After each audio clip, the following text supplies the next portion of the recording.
sat there in the darkness, not knowing what we were about to see in the gathering crowd. Suddenly, across the small lake, we saw a carriage with men in black and brown cloaks, robes, in front and in back, bearing a bound body.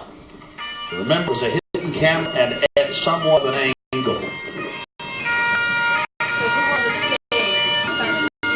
Well, this isn't the stage. This is across the water, a road. Men in black and brown robes bringing a bound body in. So they bring a bound body, then they bring it back across the water, back up to the idol. But you know who are performing the... No, they were wearing hoods. It's in the dark. They're 100 yards away from me.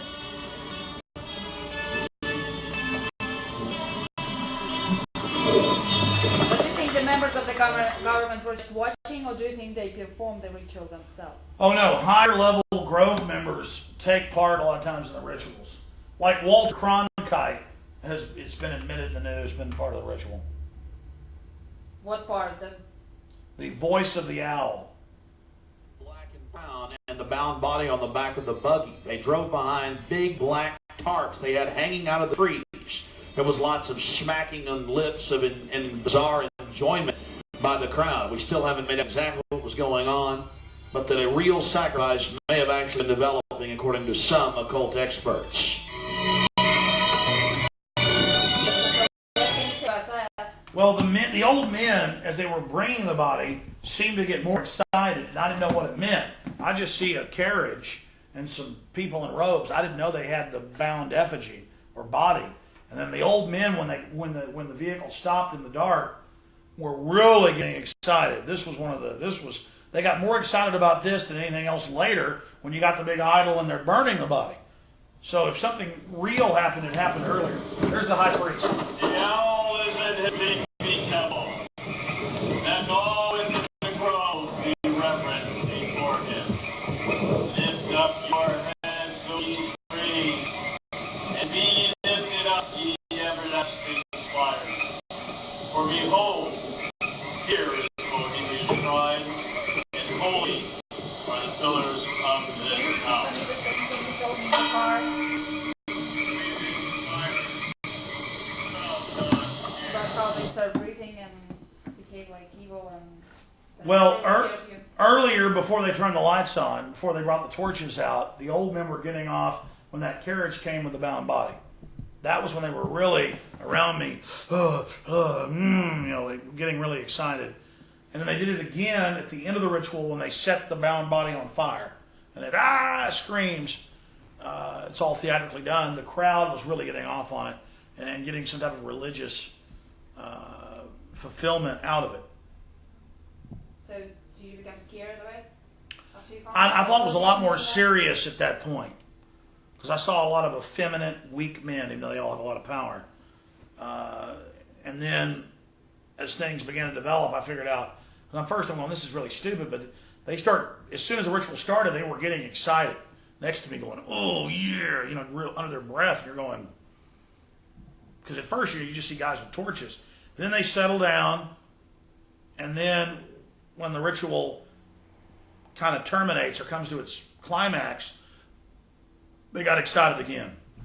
Why were you concerned of that they took it seriously? What was your concern? Why did you concern? Why did I take it? Why did I have concern that they were taking it serious?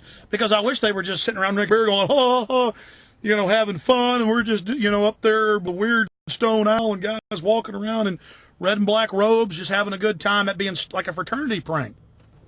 It wasn't. I was hoping it wasn't real. I snuck in during the day and I walked past the owl and I think, man, the owl's real. Okay, this is true. People didn't even really know if that was true yet.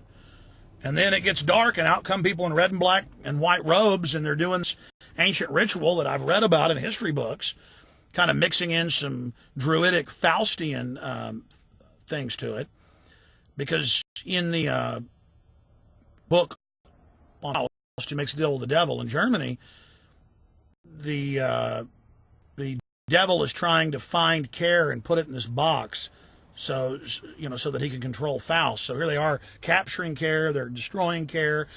In all human sacrifice rituals throughout history, it's about putting your problems on the offering and giving that to the gods. And so I was hoping that that at least there was a veneer of screwing around and joking around. I mean, still, normal people don't do this, travel to a place in Northern California from all over the world to have a kickoff ceremony. But I was kind of hoping it was their mascot or something, and it was stupid. It was fun. It isn't done in fun. I was sitting there with old men all around me with this little hidden camera on my side, and they were taking deep breaths, waiting in the darkness before the ritual started. They were, and my associate Mike, who snuck in with me, was kind of going, "This is nice night." And they were going, "Huh, what?" Because he was going, because he wasn't solemn, and I told him, "Shut up, let's be serious." And then once they bringing the bound body across the water to be burned before the idol, the old men were going, "Get that son of a bitch," and kill him. Oh yeah. And just, they were really, this was like a religious rapture for them. And if you listen to the audio real careful, you can turn it up and just hear some of the, but it's hard with a camera and a little bag to really pick up what my ears were hearing. These old men all around me, very close to me. I had to kind of climb up on a redwood tree about a half foot with 1 foot on a knot or a root to kind of get up above them in a space, because it was a hill going down for me with these old guys in front of me, so I could shoot between two of their heads. And so I've got old men below me because the hill goes down, old men beside me, old men behind me, because the average age there, I'd say 70 years old. I was 27 when I snuck in. I'm 32 now, so I was really young. And is it just rumors about real human sacrifice, or was it true? Well, I shot this on July 25th, 2000. And we didn't know. We were told it was an effigy. We heard it was an effigy. Probably was an effigy. But then we confirmed it was an effigy in July of 2000 because an employee there with their little bitty, cameras are really small now, little snapshot camera that also shot video. He went into the owl. He got footage of the effigies, everything. That's in my film, The Order of Death. You can also look at the photos and information at Infowars.com and PrisonPlanet.com. Okay, so there wasn't never real human sacrifice then? There have been reports of that from other sources. I don't know if that's true. We've seen no evidence of that. What about peeing on the trees and child molestation and stuff? I don't know. I don't think peeing on trees is connected to child molestation in there. Oh, it's just... Yeah, that's more of an outdoorsy thing, and they've got toilets, but it's fun. They like to be able to, when you're out in the woods, go against a tree. Frankly, I've done it. Yeah. In fact, I peed up against Bohemian Grove trees, but because I couldn't get into the camps because I didn't want to meet people, I just, I was like hiding in the woods part of it, so I went in the trees. As for child molestation, there's been reports of that, but I can't confirm it. I don't know if that's true. Mm-hmm. And about the real human sacrifice, you also didn't see that, but you heard the rumor, right? Yes. And the first time we snuck in, I said, probably an effigy, could be something else, as some have said, probably not. Now, we've had an employee, people say this could be staged, but I don't know, it seems legitimate, that it's an effigy. And it looked like an effigy from 100 yards away, and then they superimpose a scream over it. Mm-hmm. I believe it's a mock human sacrifice. And now, can you describe me a little bit about the owl in religious symbol? What does it mean, the owl? Well, it's pretty much the same thing, whether it was the Babylonian or the Canaanites or the Greeks.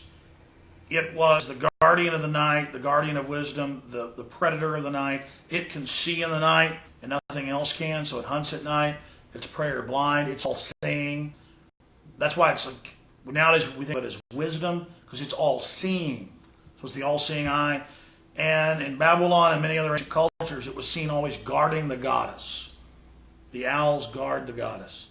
And the Illuminati predominantly worships the goddess.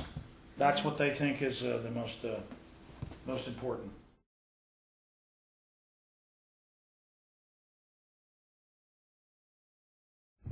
You did a story on the Ku Klux Klan. Tell us. Yes, I did a story on Ku Klux Klan.